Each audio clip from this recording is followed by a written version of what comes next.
Okie doke. I'm going to start the program now. This is Catherine Lambrecht.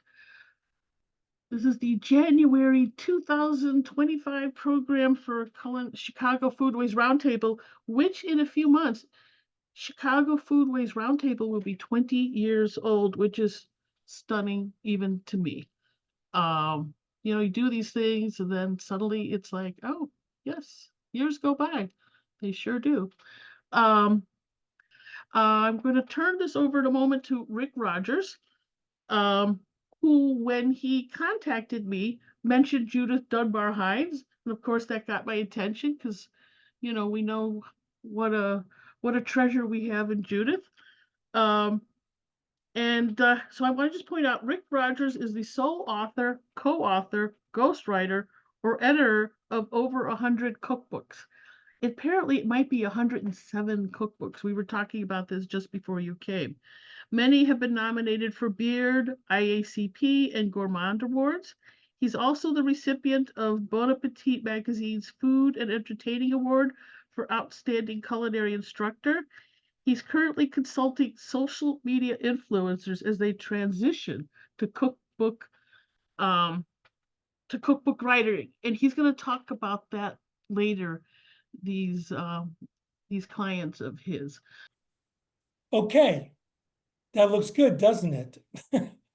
So, what I love about this photo is that it shows exactly what I want to talk to you about, is that there is nothing in this case that you would see in an American dessert display at a bakery or a diner or any place like that. And that's what the whole point of this discussion is. And about 20 years ago, I wrote a book called Coffeehouse, Exquisite Desserts from the Classic Cafes of Vienna, Budapest, and Prague. And it's been in print continuously ever since then, which, if I do say so myself, those of you that have written cookbooks, you know that that's not an easy thing to do, to keep your cookbook in print for a long time. But the secret of this book's success is that it was the first time that a lot of these recipes had ever been written in English, or had ever been written in a manner that American cooks could really cook the recipes. And so let's talk about what it means, though, to be an Austro-Hungarian dessert. Because now, these days, the Austro-Hungarian Empire is made up of a lot of different countries and states and so forth and so on. But this gives you an idea of what it was like at the beginning of the World War, First World War. And you can see it's quite extensive, and it goes pretty far east and pretty far west. And 100 years before this, or within the 100 years from 1813 up to 1913, there were even more sections of Italy that were under Austro-Hungarian rule. So you have a lot of influences, but the main influences that you're going to find in this cuisine are a Czech, which at the time was also called Bohemia, Slovakia, and Hungary.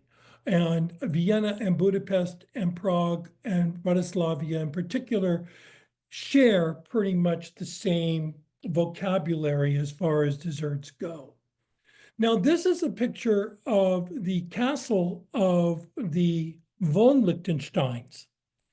Now, I'm going to talk about Liechtenstein a little bit because this only explains how I got to the point where I wanted to write a book about the desserts of this region.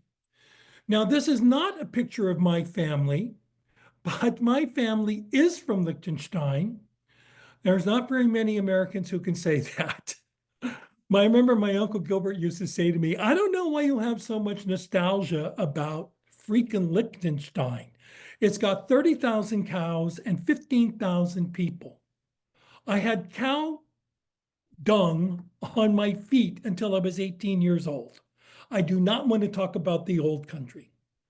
Well, all my family came here after the First World War, and they came in 1917. And the only work that my aunties could get were as bakers, because German speakers were the desirable kitchen staff at that point of the 20th century. Not so much French and Italian. So even though this isn't my Aunt Gazella, my Aunt Annie, my Aunt Margaret, my Aunt Trudy, and my Aunt Erna, and my Aunt Irma stayed behind in Liechtenstein, it could be a picture of the five of them. So here again is something that what makes this Viennese. Now here's three desserts that I can almost guarantee that even in Chicago, which has a pretty big German-speaking, let's just say Middle European, Eastern European population, you have to look pretty hard to find any of these three things on a menu. The first one over here is a knödel, which is usually stuffed with a plum or an apricot, and then this is covered with Brussels breadcrumbs cooked in butter. The center thing is Kaiserschmarrn, which is a big fat pancake, kind of like a Dutch baby, except it's cooked on the stove. And then over here, we have these like potato noodles that are coated in poppy seeds and sugar. And that they're served for dessert. Now, I will also back up on saying that even though these are served for dessert these days, they started by being meals. And we're going to talk about the importance of the word meal with desserts in German, Austrian, German that is, in a minute. But my point is that all throughout Austria and Bohemia and Hungary, most of the population was poor. So you had to make things like strudel, where you would take a cup of flour and make it stretch. You would fill it with things that you could forage, or things or trees that were growing in your backyard, or that your neighbor had, like apples and stone fruit. And everybody in the farm, everybody had a couple of eggs and some milk from the cow.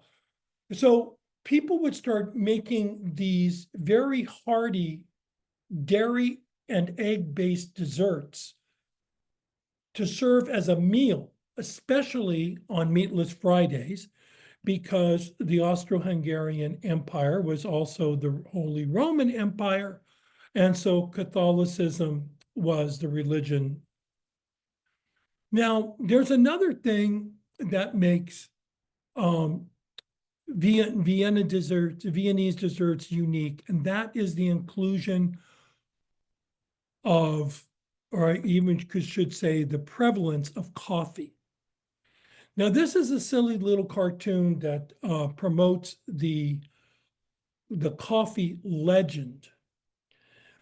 Now, I'm going to show you a little bit about the growth of coffee in a map in a second, but the legend that a lot of people are going to take as fact, even you find in a lot of books as fact, is that there was a goat herd who was tending his flock, or whatever you want to call a group of goats.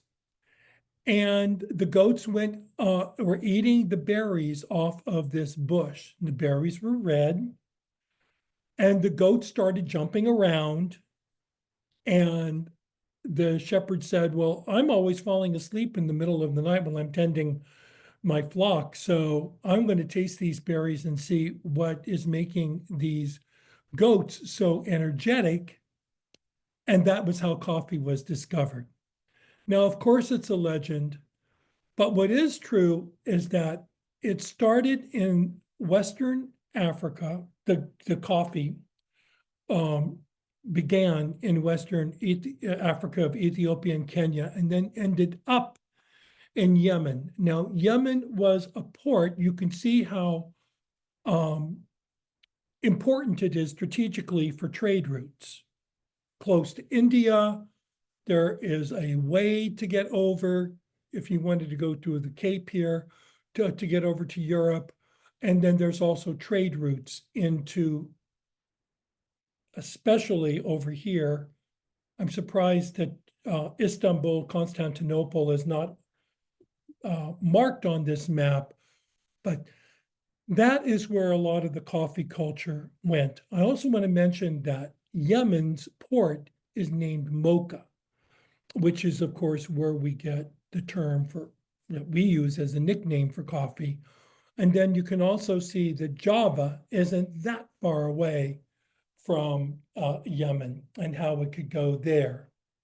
These other ports that you'll see, Hawaii, Brazil, Caribbean, Amsterdam, all of these things show, all of these different names show how coffee was disseminated throughout the world.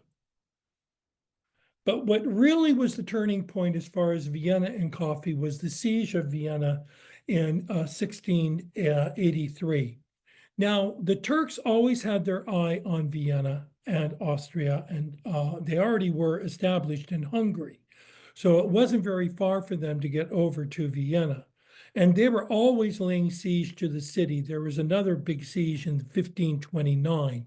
But in 1683, this is a very big, I just saw this painting in person a couple of weeks ago. I know, I'm such a name dropper. But this is a famous painting, at least to the Viennese, of the Siege of Vienna and what a chaos it was. And supposedly, here comes another legend, guys, and that this fellow here, Peter Kolinsky, was an Austrian who found a bunch of Turks tunneling underneath the city walls to get into Vienna. And he thwarted them.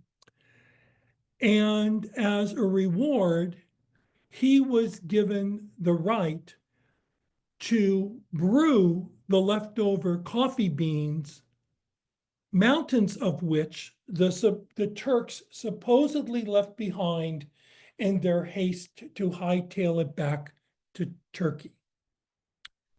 So the name of this cafe was the Blue Bottle. And there's a big coffee company out of San Francisco that uses this name, Blue Bottle. And so again, this is all legend, but it is not a legend that the Viennese love their coffee and love the coffee houses. Now, this is what you get when you go to a typical Viennese coffee house. You're going to get a real cup of coffee in China on a faux silver tray, always with a glass of cold water. And you can sit there at that marble top table and read your favorite newspaper until the goats come home. So it is supposed to be relaxing. It is supposed to be calm. And I remember when the first Starbucks opened up in Vienna, and everybody was shocked because at that time, there was no such thing as coffee to go. Now, I just got back from Vienna, and now coffee to go is more of a thing. There are Starbucks, I'm very sorry to say, across the street from the Opera House, mostly frequented by American tourists. But this is the feeling that you're supposed to get when you go to one of the hundreds of Viennese coffee houses. Now, this is a historical coffee house. This is actually a historical site. Café Prukkel is so famous.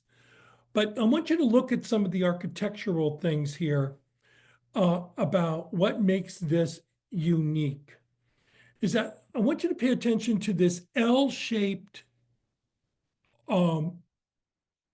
exterior, because you want your coffee house to be on a corner if you built it in the late 1800s, because you wanted big, tall windows to let in a lot of light so that people could read their newspapers.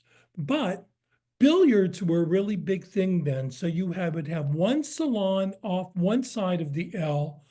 One arm would be a coffee salon with tables and chairs, and then the other side would be billiards. This is the interior of a typical coffee house. And you can see the L shape also inside, but in the center of the L, I guess that's an apex, I think is where where they would meet. If it was a triangle, I know it would be an apex.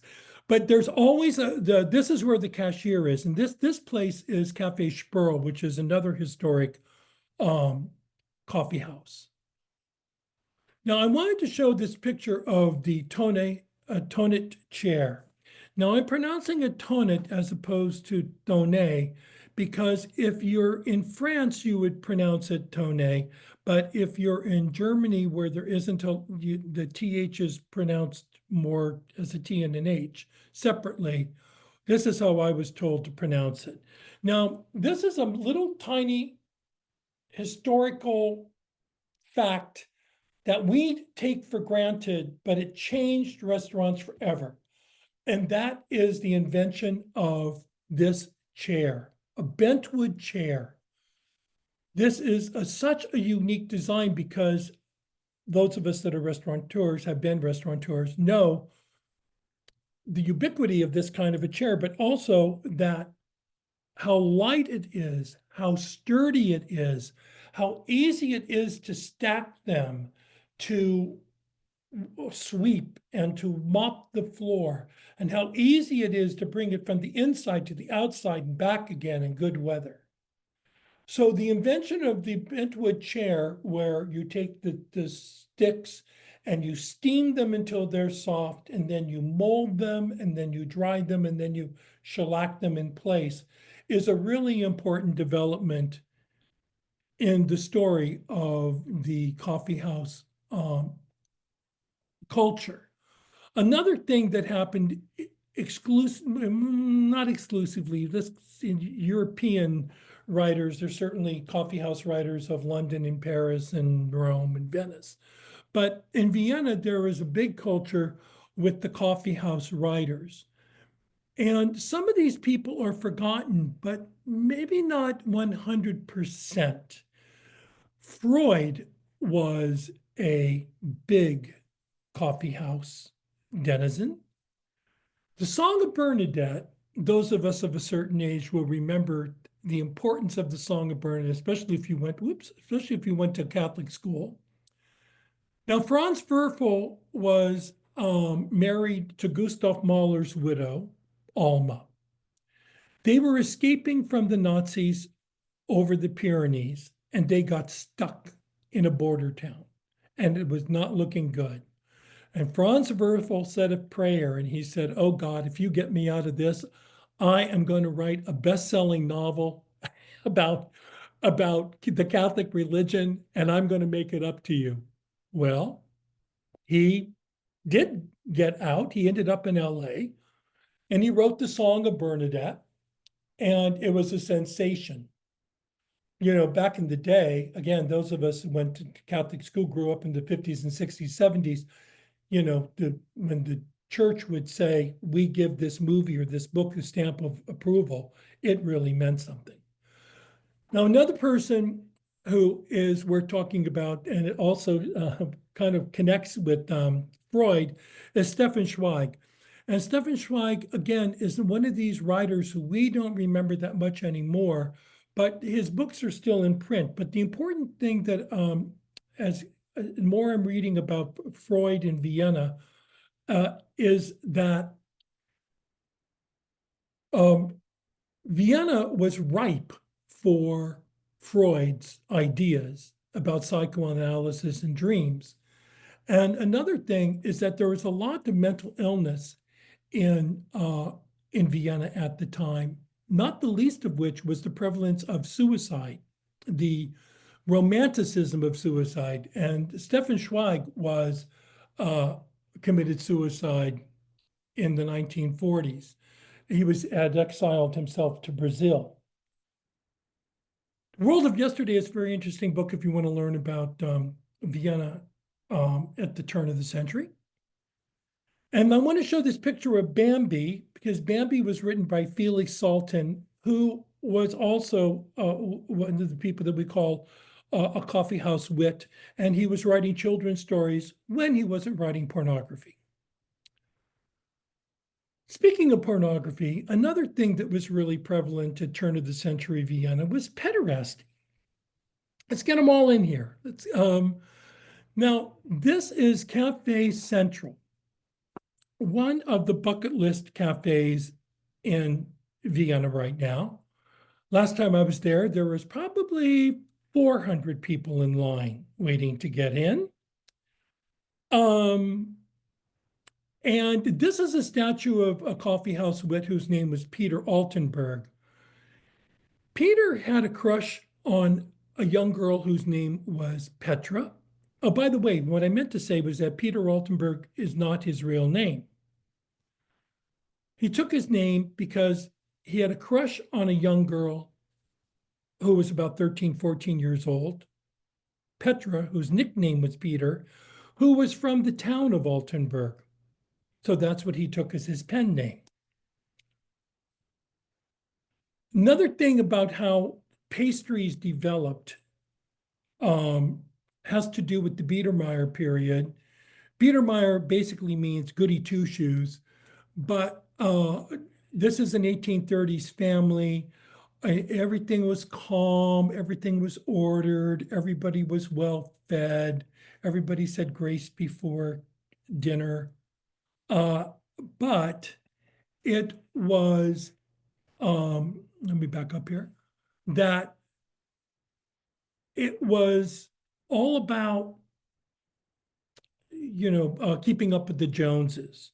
So being a good cook at home became more and more important. It also became easier and easier to do with the Industrial Revolution. But the turning point about the whole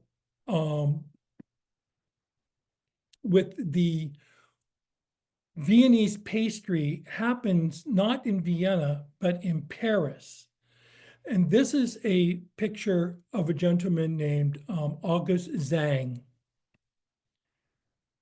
And I want to say that a lot of the information that I'm going to be using from here on in is based on a culinary historian's self-published book called this. I'm definitely going to give a shout out to this to Jim Chevalier because he really researched the subject and blew away a lot of the preconceived notions of these various legends about the French croissant.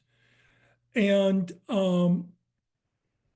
he opened a boulangerie viennoise on Rue de Richelieu. Now, even though this photo is from 1909, the bakery was open in about 1839. And he popularized the croissant. However, the croissant did not happen full blown with its flaky laminated layers. The original croissant is something that you would find in a Viennese bakery in the early 1800s or from Viennese homes, which was called the kipfel. Now, the unique thing about the kipfel is that it's very easy to see this horn shape as if they were horns on a goat or a ram or a sheep. Now, this crescent shape is very popular in ancient baking because of the crescent moon shape, the goddess Diana being the goddess of the moon. this is nothing new. But what is new is how the kipferl became the croissant from Vienna to Paris. Because what happened was that you have this basic yeast roll that's very not laminated, just spongy, the regular texture that we equate with dinner roll. But it was married with puff pastry, but another ingredient, which actually a couple of ingredients I'm going to be getting to in the next slide or two, which is the steam oven.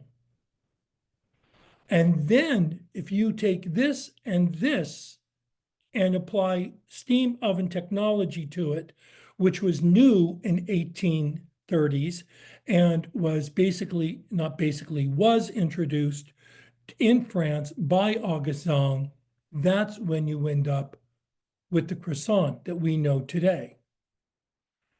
Now, another one of these legends that really needs to be blown out of the water and is that the crescent shape of the croissant is based on the Turkish flag, and that during the 1863 siege, the bakers were baking their rolls into the icon of the enemy. So if you were eating a croissant, you were taking a bite out of the bad guy. Well, it's a cute story, but it's probably not true. Not probably not true. It isn't true. There were kipferls, there were Turks, but the kipferl had been around for a long time before the siege of 1683. Now, here's another old legend, is that it was Marie Antoinette who done brought the croissant to Vienna. I mean, to Paris, because she was the daughter of the Empress of Austria. She married the King of France, and so she brought her favorite foods with her.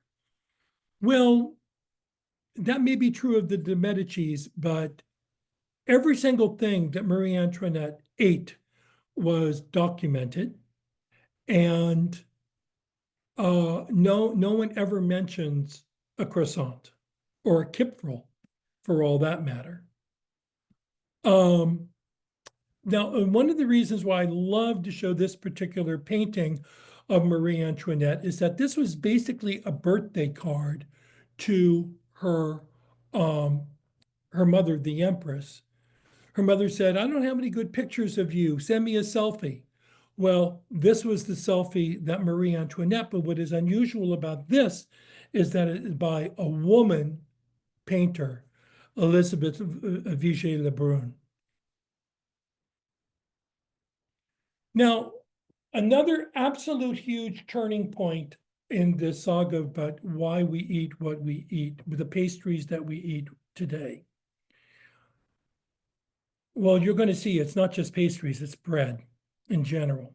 It takes place in Copenhagen in 1850.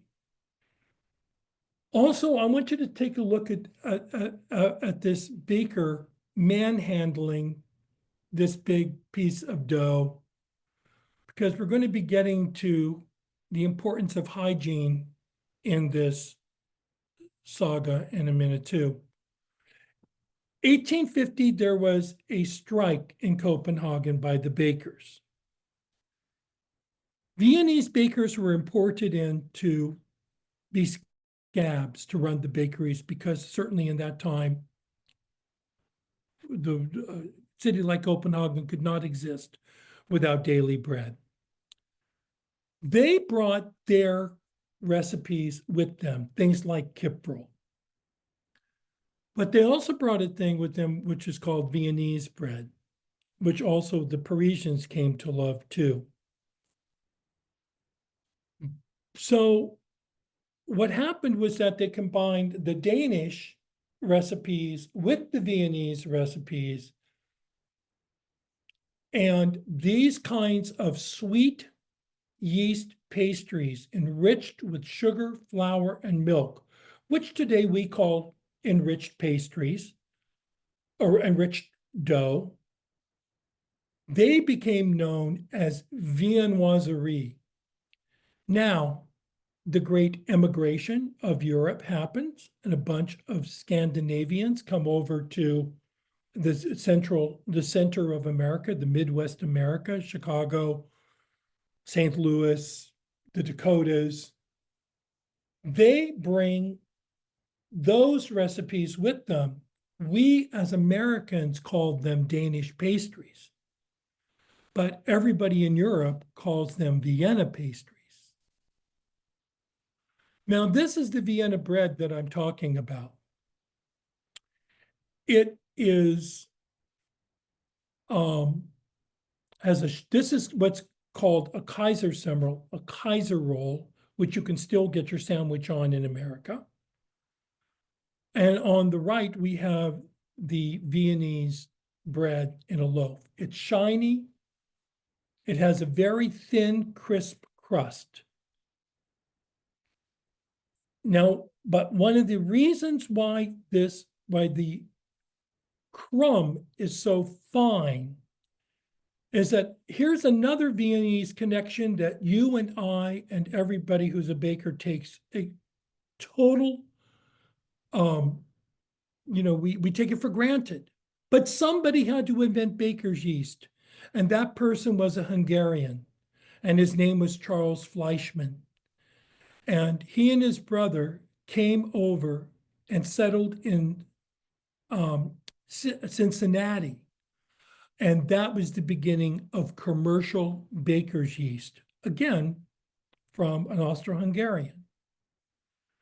But prior to this, let's talk about what makes Viennese bread distinct. Before commercial yeast, you would have to use a levain or a sourdough, a starter, a piece of the old dough left over from the day before. There are all of these, you just didn't take yeast and put it in with flour and water and salt. Now, they did have brewer's yeast, but the problem with brewer's yeast, it has a very strong flavor. And it also has a lot of hops in it. So this is actually a typo. This should say that it replaced brewer's yeast and gave you a faster fermentation and a sweeter flavor. Because you can taste the hops in brewer's yeast if you try to make bread with it.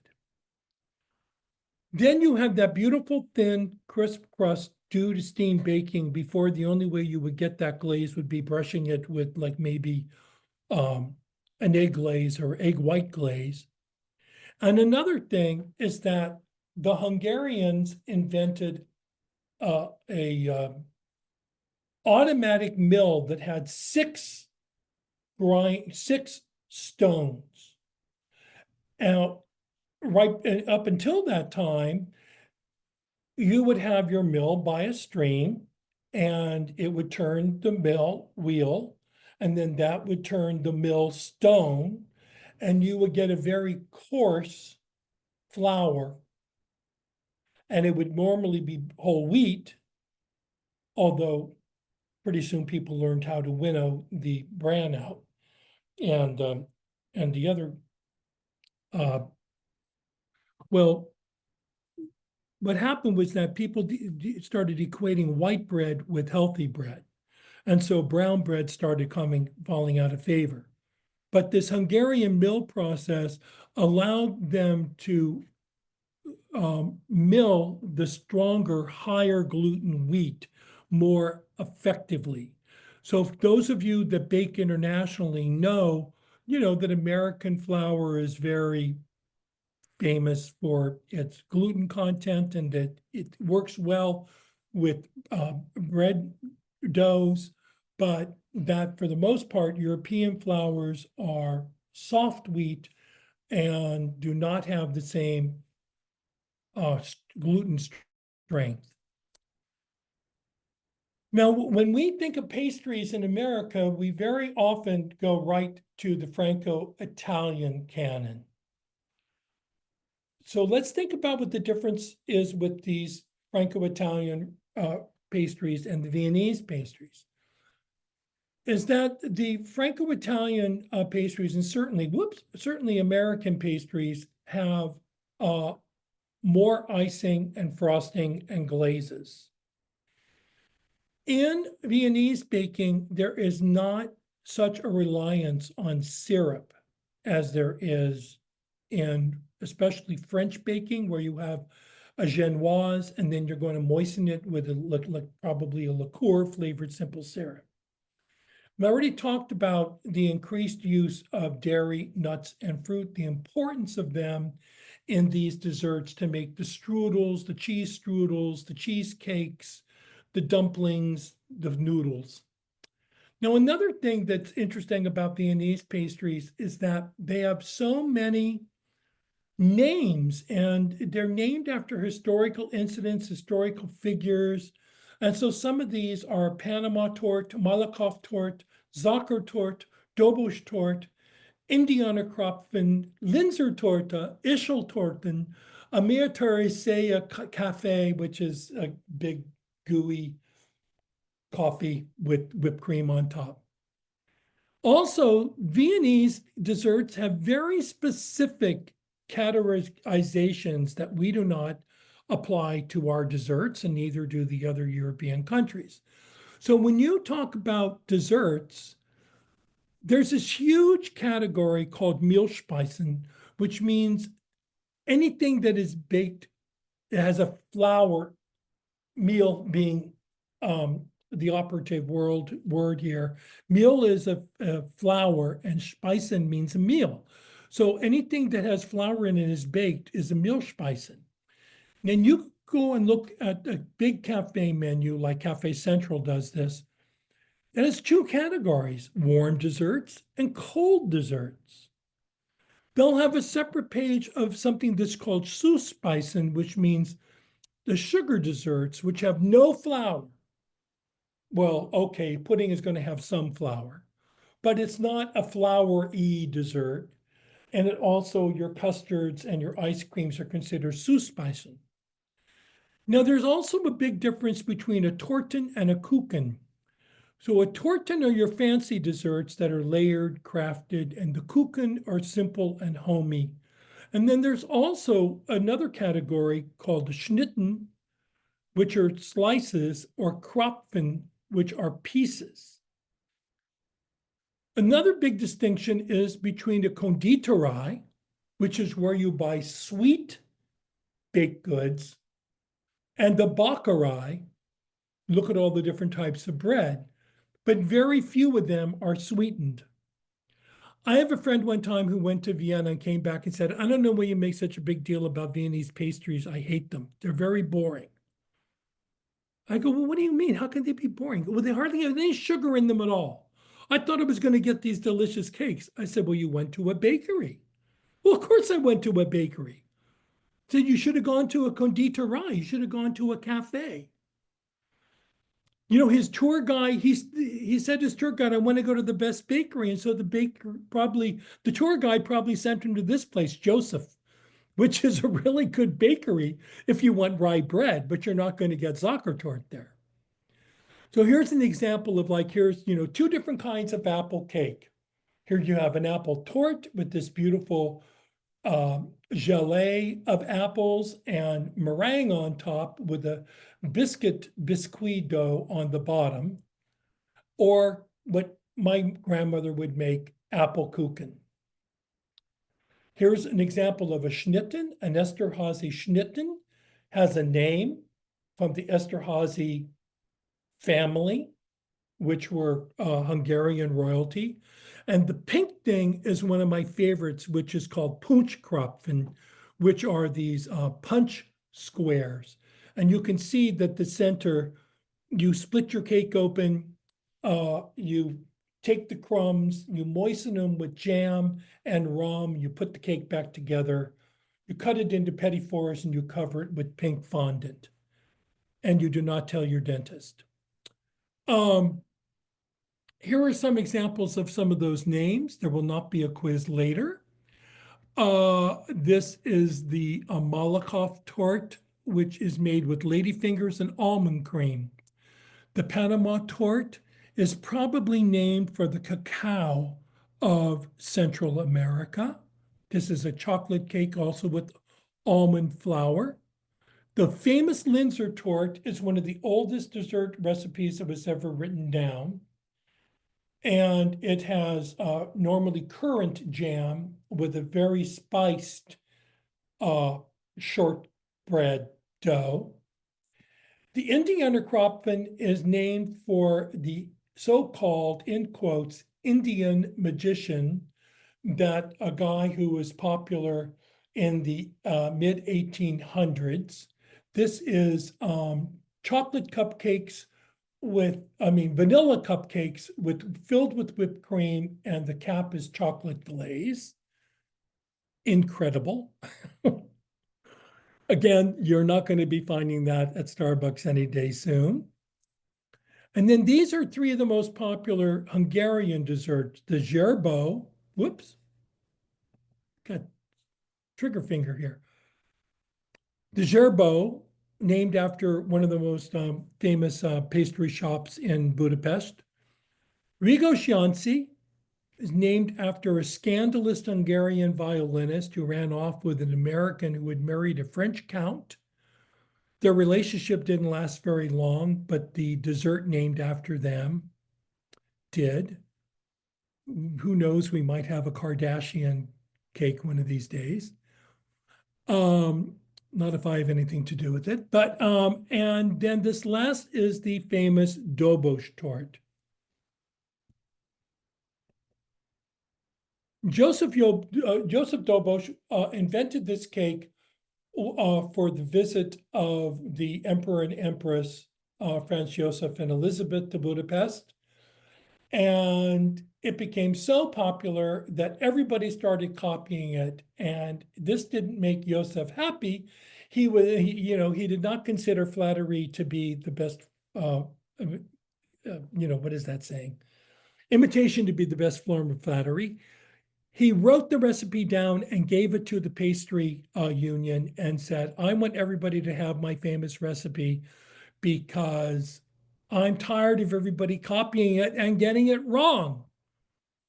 As is illustrated by the original Dobos torte and these two American cakes that we have in our culture. The Dobos torte always has 6 layers. 5 layers of cake, and then the 6th has the caramel crown on top. This is this chocolate insignia shows that it's the one that they make at Zserbo.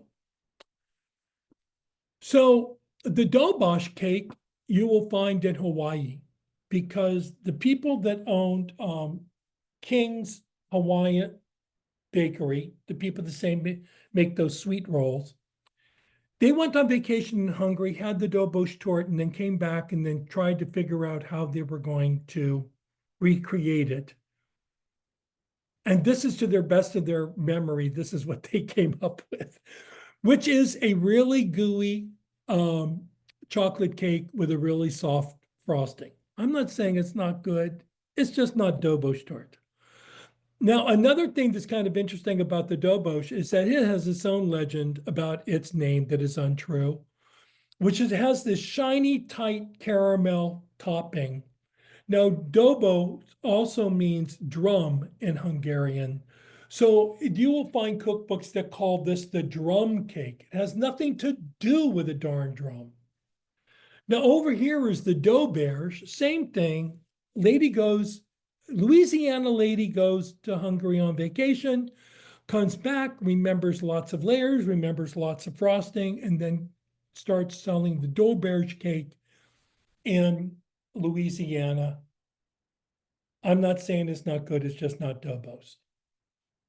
Now, another very important name is the Sacher family.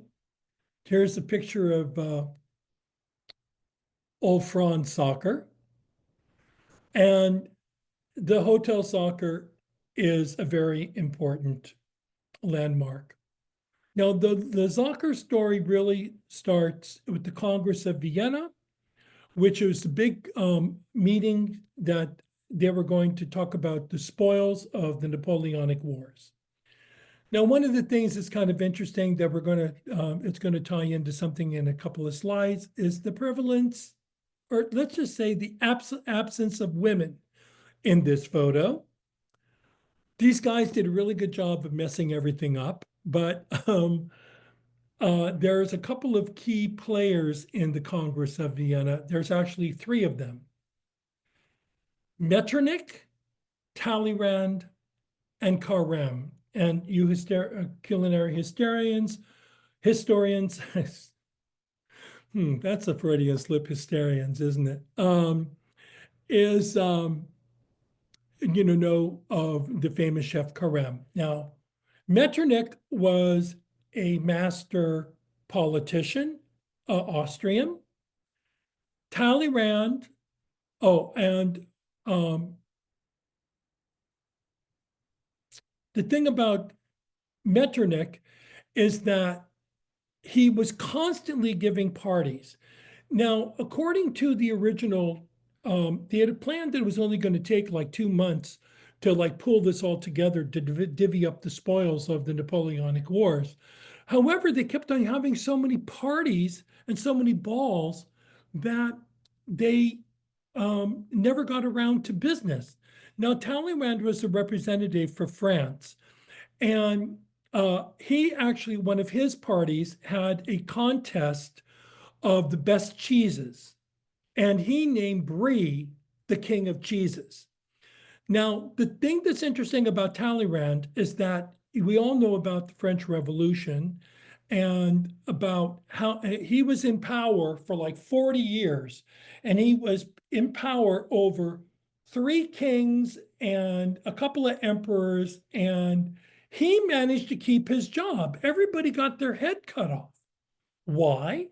Because he was dishonest and he would lie to you to keep his head on.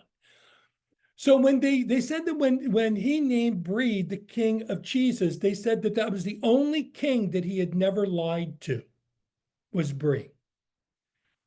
Now, when he was sent to be France's representative to the Congress of Vienna, he said, I don't need any stinking orders from you. I need pots and pans. And he brought Carême with him. And it really did help ease the negotiations, because it was the people that had the best reputations for being the best party givers were the ones that got the most done at the bargaining table.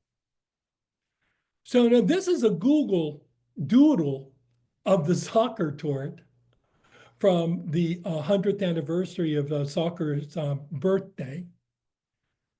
The 200th anniversary of his birthday. There we go. But this, I want to show you this timeline because there's some interesting things here about supposedly in 1832, Franz Sacher, the guy who kind of looked like Topo Gigio, again, aging yourself, you can remember Topo Gigio and Ed Sullivan. He created the Sacher Torte for Metternich at one of his parties after the Congress of Vienna. But then Franz Sacher opened up a delicatessen featuring the cake, and it became famous in Vienna. He made so much money that he and his son opened up the Sacher. No, let's get first. Edward started apprenticing at Demel. Demel is probably the most famous conditorei in Vienna, if not the world. Edward opens up the Hotel Sacher.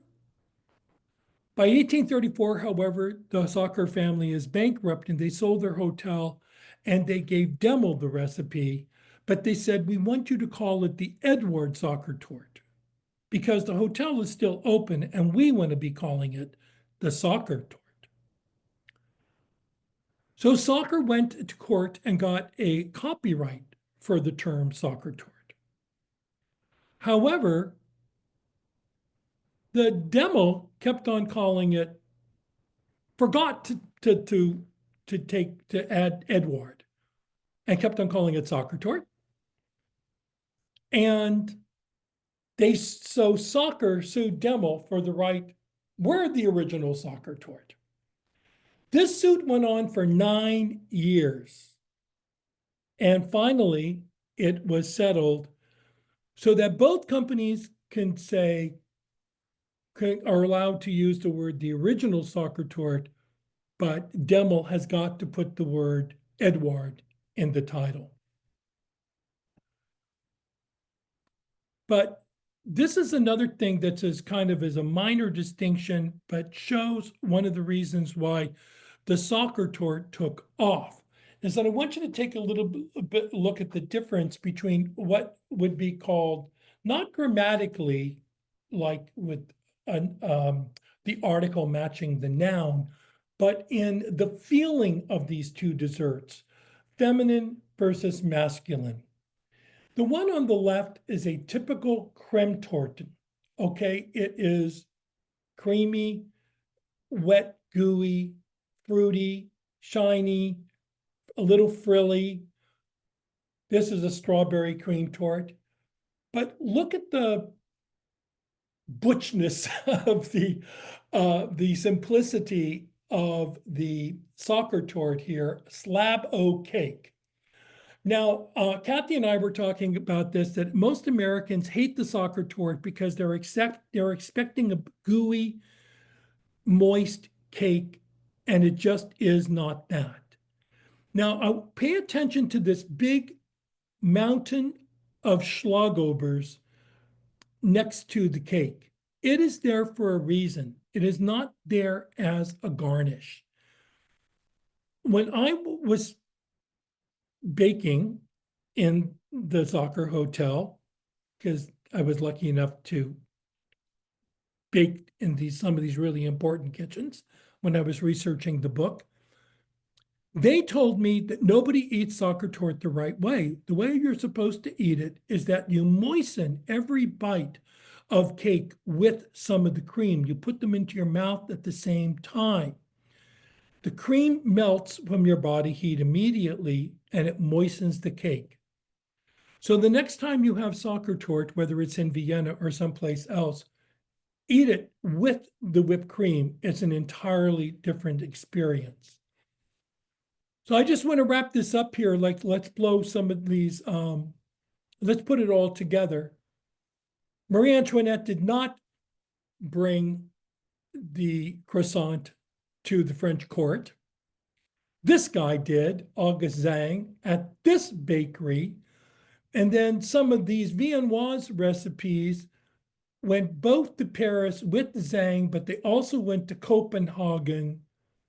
And that's how we end up with today's Viennese pastries being throughout the world.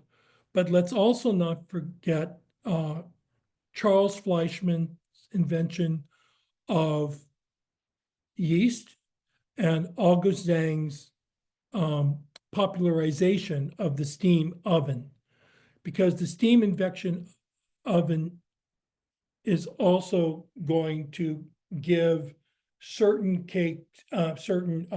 breads that oven spring and that shiny crust that you don't get any other way.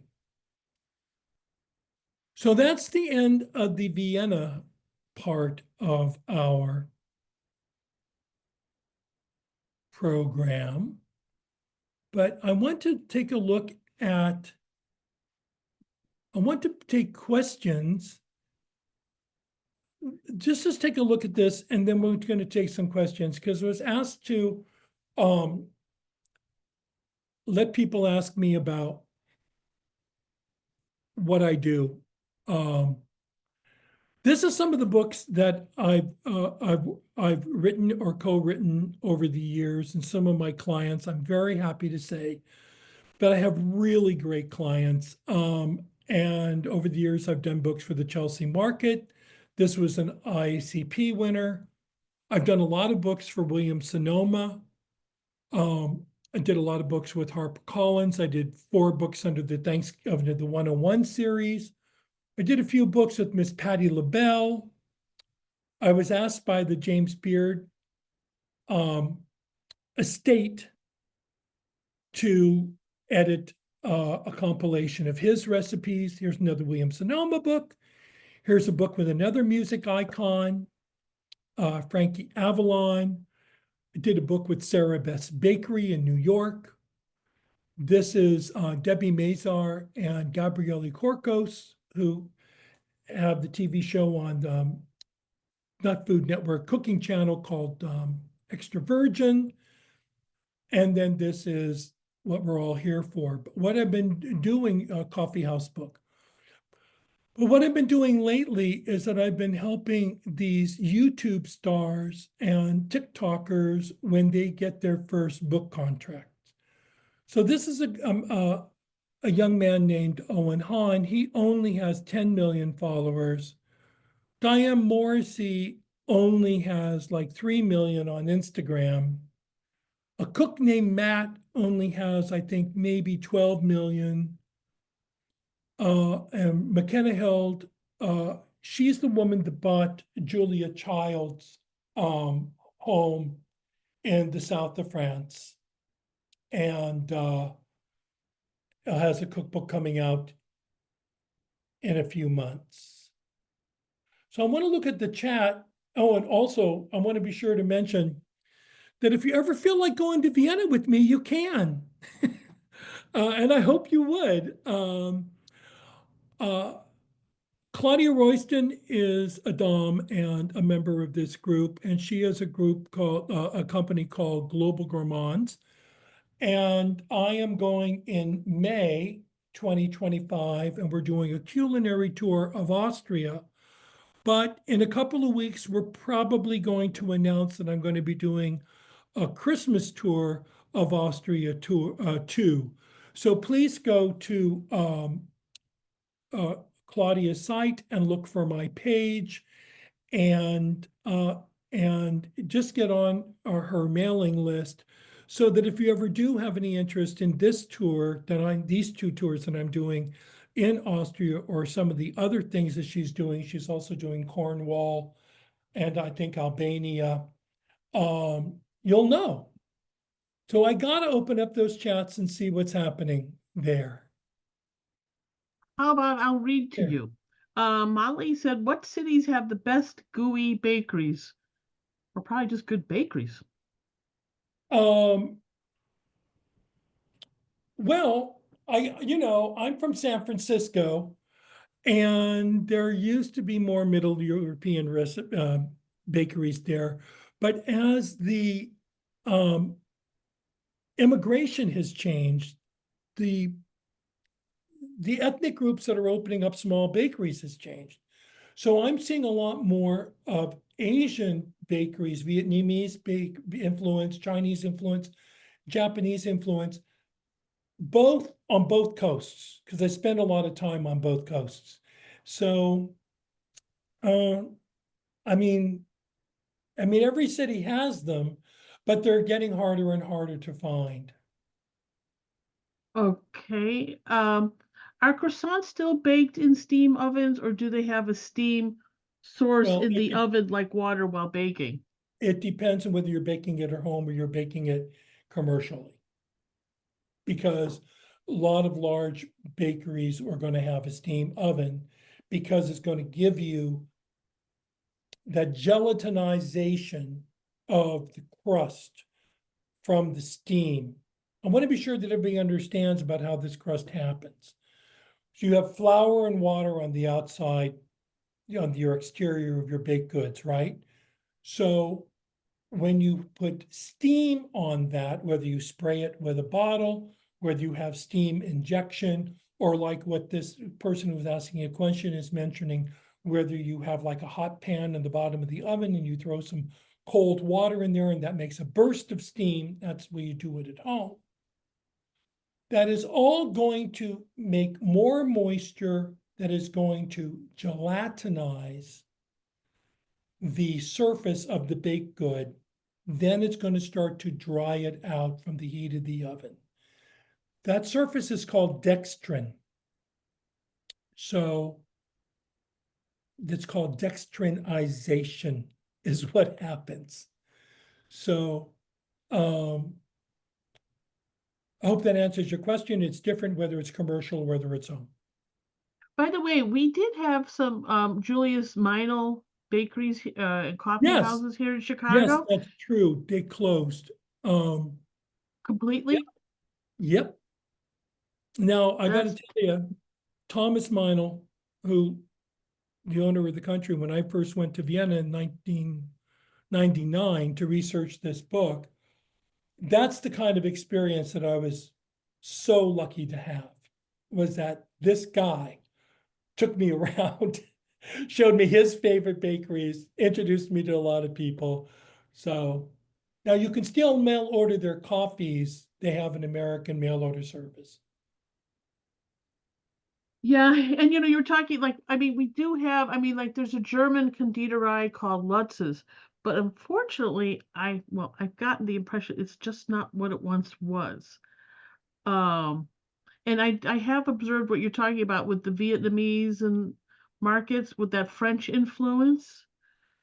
There was a lot of discussion going back about how you pronounce soccer. Yes, I understand that. And it is my accent, my American accent. And so sue me. I don't think anybody will.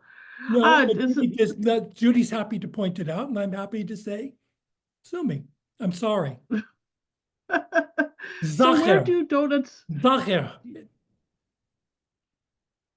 That's okay. Do you know where donuts happen to originate? Which was that question? It was at the very bottom. It's from Mali. No, I'm not talking about donuts, but I will say that there is a kind of donut in Vienna which is called the Kropfen, and it's going to be very popular right now. Maybe this is what you're referring to, which is, except the difference, I would say that a donut has a hole, which makes for an easier frying. But the Kropfen is whole like a jelly donut, and it's stuffed with jelly. But now they stuff them with things like Nutella, um, almond cream, also, and they decorate them on top in different colors. But they're beginning to be important now because they are it's Fasching. It's getting to be a Lent. And so the period, carnival period before Lent, everybody eats as many sweets as they can. So there is a Viennese connection to the donut. Okay, well now we're kind of Benison's Bakery in Evanston has good German cakes. For example, their Bee Bienenstich. sting cake. Yes. See Or now, their black. you're absolutely right, Annette. Those are German. You see, and the distinction is great. A bee sting cake is German. A Black Forest cake was not even invented until the 1930s, 1920s. So is there any history on the use of poppy seeds in these desserts that you find interesting? Well, yes, in the fact that even though the Turks were the enemies of the Austrians, they did occupy Hungary for a couple of hundred years. And so a lot of their traditions came with them. It's not very far to go from phyllo to strudel. And poppy seeds are also an important ingredient in Middle Eastern cuisine too. So now, But yeah. yeah, this is your friend Peter, apparently. He lives out in the western suburbs. Or at least he behaved very familiar. But he's talking about these cruffins. Is that those croissant muffin type things? Oh yeah. But yeah, the only thing that I can say about that, they're called also a cronut. Yep. I think Dominic Ansel, who invented them and tried to copyright them, calls them the cronut. But there is a similarity. I was thinking about it, I didn't get to it. In the thing about the Sacher family copywriting the term Sacher Torte. The same thing with the cronut. You can try to copyright it, but once the cow was out of the barn. By the way, it was really great to get the explanation about the Sacher Torte because until we had our conversation the other day, I thought it was like an overrated cake because everything seemed dry. But then you explained I probably ate it wrong. It's supposed to be heavy. Metternich was a very powerful politician, and he wanted what he considered to be an innovative masculine cake suiting his stature. And that is what Sacher, as this young man working in his kitchen, that is what he gave him. Now, as far as Go ahead. Figmuller, you go to Figmuller, they have okay schnitzel. I mean, I'm spending a lot of time in Vienna, and I'm getting kind of like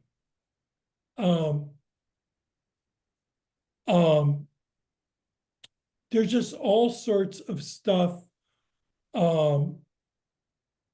There's just all sorts of name brands in Vienna all of a sudden. Figmüller's is one of them, and Café Central is one of them, and Demmel's is another one of them. And when I first started going to Vienna, I was like the only person having coffee at Demmel's sometimes, and so the thing about Figmüller is that the desserts aren't that great, and that's not what people go there for. Everybody orders the same apple schnitzel. I mean, schnitzel, orders the same apple strudel if they go. But most Viennese, it's like one of those things where people, the native Viennese don't go to Figmüller's. Pam asked if you could recap how coffee got from Yemen to Austria and Hungary. Well, because it went from Yemen to Turkey. And then the Turks started trading it, but people had to learn how to drink it, is what the catch is.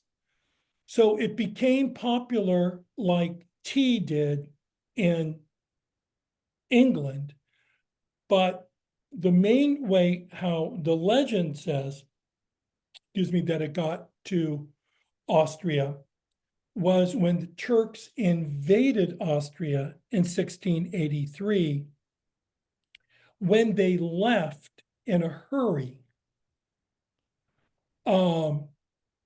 they left behind lots of coffee, but nobody knew what to do with it.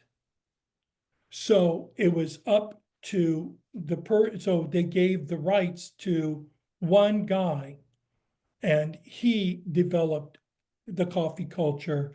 And then coffee became so popular that more and more cafes started opening up in Vienna. But there had to have been some coffee in Budapest because the Turks had already been there for many, many decades. But coffeehouses started becoming popular in Munich and in Venice and in other cities about the same time in the early 1700s. Peggy inquired, what about Zweischeckenfleck? Schwetzenfleck, prune slices. Okay. And so what that is, an open-faced tart of prunes or apricots or stone fruit, whatever kind you want to use, depending. My grandmother used to make it. She would make it with Italian plums only in the fall, and with a baking powder dough. But there's also popular ones in Vienna that have a yeast dough. So it's definitely a thing. And what's your go-to pastry bakery in San Francisco? I like Canteen on Market Street because it's Scandinavian. And but for nostalgia, I go to about things that I grew up with as a kid. I go to Sherbert's on Clement Street, and yeah, but I like Canteen because it's Scandinavian, and I get stuff there I can't get anyplace else, like cardamom buns, and their rye breads are really good.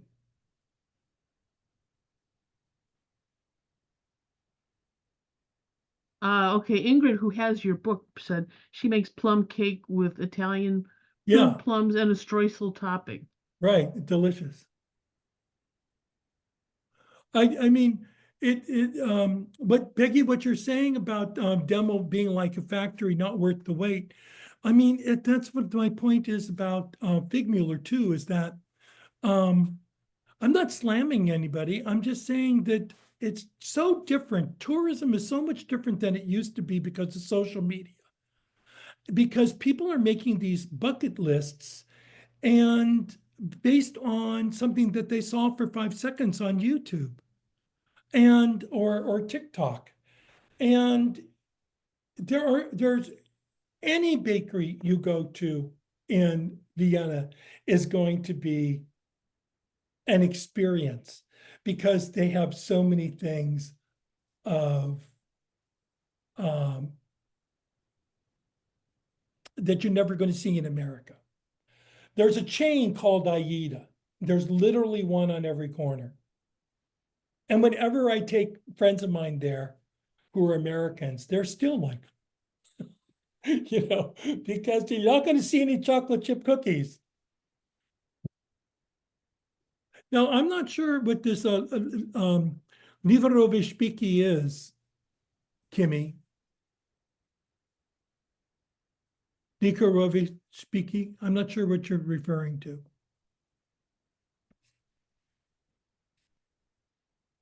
But I could Google it. Oh, an eggnog spike.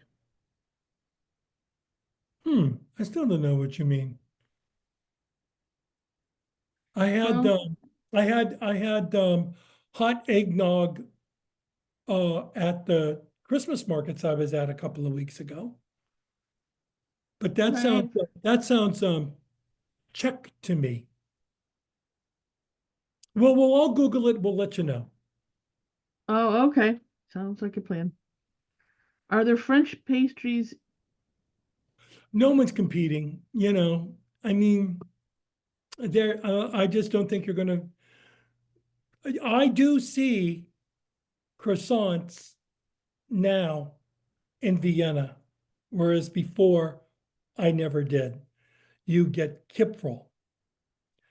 Now, because of the internationalization of food in general, I am seeing croissants in Viennese bakeries, but I don't think I'm going to see Sacher Torte in a French bakery, in a Parisian bakery.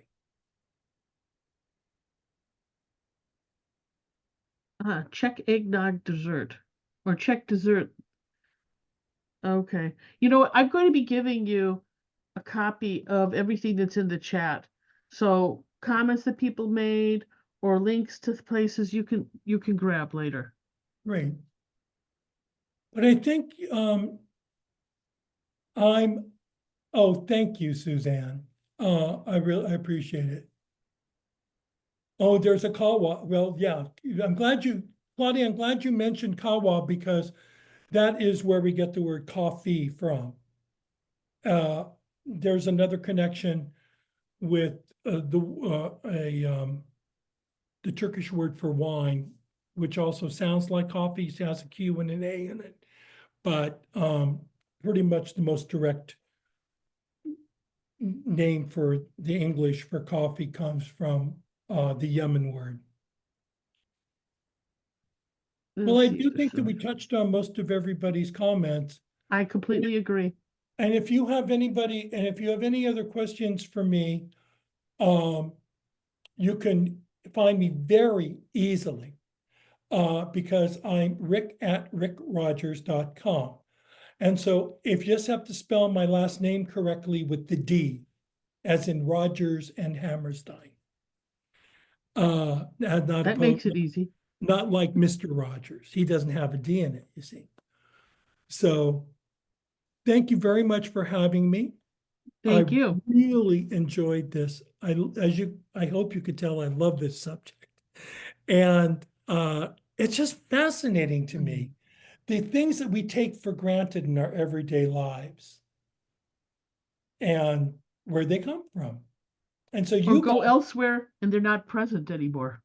well, yeah, but the culinary historians are very important because it's your job to remind people of these connections.